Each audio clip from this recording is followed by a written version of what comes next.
Hello everyone. इस video में हम गेट 1996 में पूछे गए क्वेश्चन को सॉल्व करेंगे और इस क्वेश्चन की मदद से ही हम ये समझने की कोशिश करेंगे कि फंक्शनल डिपेंडेंसी अगर हमें दी हुई है, एफडीज हमें गिवन है और हमारे पास एक टेबल है, टेबल में कुछ एट्रीब्यूट्स हैं, ये हमारी टेबल है, टेबल आर, और फंक्शनल डिपेंडेंसी दी हुई है, तो हम इस टेबल की कैसे निकालेंगे या इस टेबल में कौन सी प्राइमरी की होगी या कैंडिडेट की क्या होगी वो हम कैसे निकालेंगे। तो इससे पहले वाली वीडियो में हमने देखा था कि हमारे पास हम क्लोजर सेट निकालते थे और क्लोजर सेट में हम ये देखते थे कि हमारे पास सब कुछ आ गया है या नहीं, मतलब कि क्लोजर सेट है। अब ये क्लोजर सेट हमें सारे एट्रीब्यूट्स की वैल्यूज प्रोवाइड कर रहा है कि नहीं, मतलब कि हमें यहाँ पर इस क्लोजर सेट में सारी वैल्यूज चाहिए। ओके, हमारे पास सारी वैल्यूज होनी चाहिए, A B C D E F सबकी वैल्यू होनी चाहिए।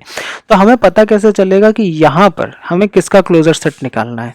तो बेसिकली होता क्या है कि हमको ये लेफ्ट हैंड साइड में जो कुछ भी है वो राइट हैंड साइड में तो होगा ही होगा, क्योंकि अगर इसकी वैल्यू हमें गिवन है, इसकी वैल्यू हमें गिवन है, जिसका हम क्लोजर सेट निकाल रहे हैं उसकी वैल्यू अगर हमें गिवन है तो वो तो राइट हैंड साइड में जाएगा ही जाएगा, क्योंकि वो तो ऑलरेडी गिवन है। बचेंगे कुछ और एक्स्ट्रा वैल्यू जो हम फंक्शनल डिपेंडेंसी की मदद से निकालते हैं। हाँ, तो फंक्शनल डिपेंडेंसी में वो कौन सी वैल्यू होगी जो राइट हैंड साइड में जाएगी, इधर की राइट हैंड साइड की वैल्यू। ओके, यहाँ कुछ वैल्यूज दी होंगी, उन वैल्यूज से हम फंक्शनल डिपेंडेंसी में ये देखेंगे कि और कौन कौन सी वैल्यू मिल सकती है। तो वो कौन कौन सी वैल्यू जो मिल सकती है वो सारे यहाँ राइट हैंड साइड में हम रखेंगे। तो हमें कौन कौन सी वैल्यू यहाँ से मिल सकती है, देखिए यहाँ राइट हैंड साइड में एफ है, तो हमको फंक्शनल डिपेंडेंसी की मदद से एफ तो मिल ही जाएगा। फिर फंक्शनल डिपेंडेंसी की मदद से हमें ए भी मिल जाएगा, क्योंकि यहाँ ऑलरेडी ए भी गिवन है। फिर फंक्शनल डिपेंडेंसी की मदद से हमें डी भी मिल जाएगा, देखिए डी भी मिल जाएगा क्योंकि यहाँ ऑलरेडी गिवन है, और बी भी मिल जाएगा क्योंकि बी यहाँ देखिए फंक्शनल डिपेंडेंसी में राइट हैंड साइड में है। क्या नहीं मिलेगा यहाँ से, सी एंड ई, ये दोनों हमें नहीं मिलेंगे। कोई ऑप्शन नहीं है जो हम फंक्शनल डिपेंडेंसी से सी और ई की वैल्यू निकाल सके। तो हमारे पास सी और ई की वैल्यू तो होनी ही चाहिए। सी और ई की वैल्यू तो होनी ही चाहिए हर हालत में। अगर हम इसका क्लोजर सेट निकालें तो हमारे पास क्या आएगा, देखिए सी और ई तो रहेगा ही रहेगा, क्योंकि सी और ई तो ऑलरेडी गिवन है। अब सी और ई की मदद से हम कौन कौन सी वैल्यू निकाल सकते हैं, सी की मदद से हम एफ निकाल सकते हैं, ई की मदद से हम ए निकाल सकते हैं। अब देखिए हमारे पास चार वैल्यूज होंगे है। अब इन चार वैल्यूज से और क्या क्या निकाल सकते हैं, देखिए ई और सी तो हमारे पास ऑलरेडी है, तो ई और सी से हम डी निकाल सकते हैं, और ए की वैल्यू दी हुई है हमारे पास ऑलरेडी, ए से हम बी निकाल सकते हैं। तो देखिए यहाँ पर हमने क्या किया, सी ई की मदद से हम पूरे टेबल के हर एट्रीब्यूट को यूनिकली आइडेंटिफाई कर सकते हैं। तो यही तो होती है कि यही तो की है जो जिसकी वैल्यू अगर हमें गिवन है और हम उस टेबल के हर एट्रीब्यूट को यूनिकली आइडेंटिफाई कर सके, उसी को तो कहते हैं कैंडिडेट की या की। ओके, तो सी ई हमारे लिए कैंडिडेट की के लिए पूरी तरह से एलिजिबल है। तो क्या और कोई की हो सकती है, ये कैसे पता चलेगा कि इसके अलावा और कोई की होगी कि नहीं होगी। ये चार ऑप्शन में से बाकी सारे ऑप्शन भी तो चेक करने हैं, बाकी सारे ऑप्शन करेक्ट होंगे कि नहीं होंगे वो भी देखना है। तो अगर सी ई की है, अगर सी ई जो है हमारी की है, तो इसके अलावा और कौन कौन सी की बन सकती है, देखिए सी ई तो हमारे पास रहेगी ही रहेगी। इन छह एट्रीब्यूट से, इन छह एट्रीब्यूट से हम टोटल हमारे पास कितने पॉसिबिलिटी बन जाएंगे, 2 पावर 6 माइनस 1 यानी 63। इन छह एट्रीब्यूट से हमारे पास टोटल पॉसिबिलिटी है 63 ऑप्शंस है। टोटल सबसेट कितने बनेंगे, 63 सबसेट बनेंगे, जिसमें हमको सबको चेक करना पड़ेगा कि कौन सा कॉम्बिनेशन कैंडिडेट की बन सकता है या नहीं बन सकता, उन सबको चेक करना पड़ेगा। तो हमारे पास टोटल 63 ऑप्शंस हैं। जिन 63 में से कुछ ऐसे सबसेट होंगे जिसमें सी आता होगा, include C and not include C, not include सी।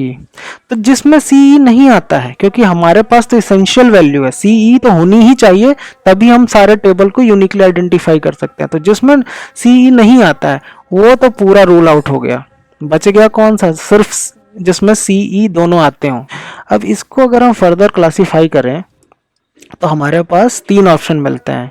कौन कौन से, एक जिसमें सी आता है, ओनली सी, एक जिसमें ओनली ई आता है, और एक जिसमें दोनों आते हैं, सी ई।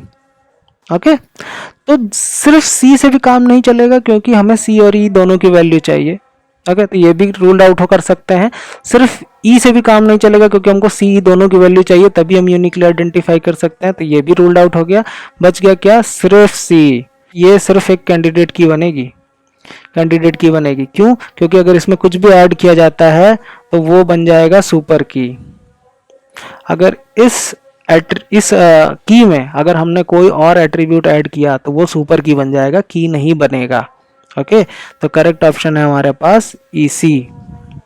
ओके, तो ये जो है यही है हमारी कैंडिडेट की, और बाकी सारे जो एट्रीब्यूट्स हैं वो कैंडिडेट की के लिए एलिजिबल नहीं है। क्यों नहीं एलिजिबल है, क्योंकि हम इन एट्रीब्यूट से, इन एट्रीब्यूट के कॉम्बिनेशन से हम की नहीं बना सकते। जैसे हम, चलिए एक एग्जांपल के लिए सिर्फ ये पहला वाला ऑप्शन चेक कर लेते हैं। इसका अगर हम क्लोजर निकालते हैं तो अगर हमारे पास सी डी की वैल्यू गिवन है तो हम क्या क्या निकाल सकते हैं, सी डी तो निकाल सकते हैं, सी डी तो हमारे पास ऑलरेडी गिवन है। अब सी की मदद से हम एफ की वैल्यू भी निकाल सकते हैं, और देखिए और कोई वैल्यू निकाल सकते हैं, नहीं। सी और डी और एफ लेफ्ट हैंड साइड में कहीं नहीं आता है जिससे हम कोई और वैल्यू निकाल सकते हैं। देखिए सी की वैल्यू से हम एफ निकाल सकते हैं, एफ हमने लिख लिया।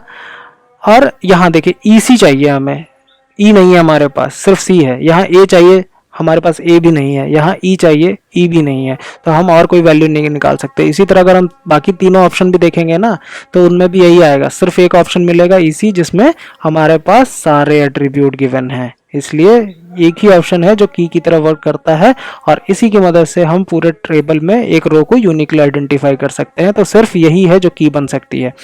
ए ई भी को भी अगर हम चेक करेंगे, ए ई का क्लोजर अगर हम निकाल लेते हैं तो देखिए ए ई तो रहेगा ही रहेगा।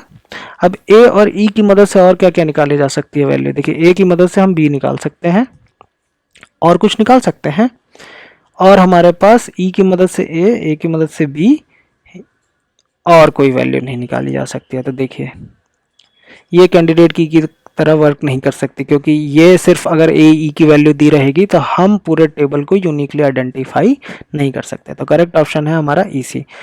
अगर कुछ नहीं समझ में आता है तो वीडियो को रिवाइंड करिए, पॉज करिए, दोबारा देखिए, आपको प्रॉपरली क्लियरली अंडरस्टैंड हो जाएगा कि मैं क्या कहना चाह रहा हूँ। अगर फिर भी नहीं समझ में आता है तो आप हमारे साथ बने रहिए, एक दो वीडियोस और देखेंगे, आपको सब कुछ क्लियर हो जाएगा कि मैं क्या कहना चाहता हूँ। ओके, और अगर आपने चैनल सब्सक्राइब नहीं किया है तो प्लीज़ चैनल को सब्सक्राइब कीजिए, जिससे हमारा नोटिफिकेशन मिले जैसे ही हम वीडियो अपलोड करते हैं।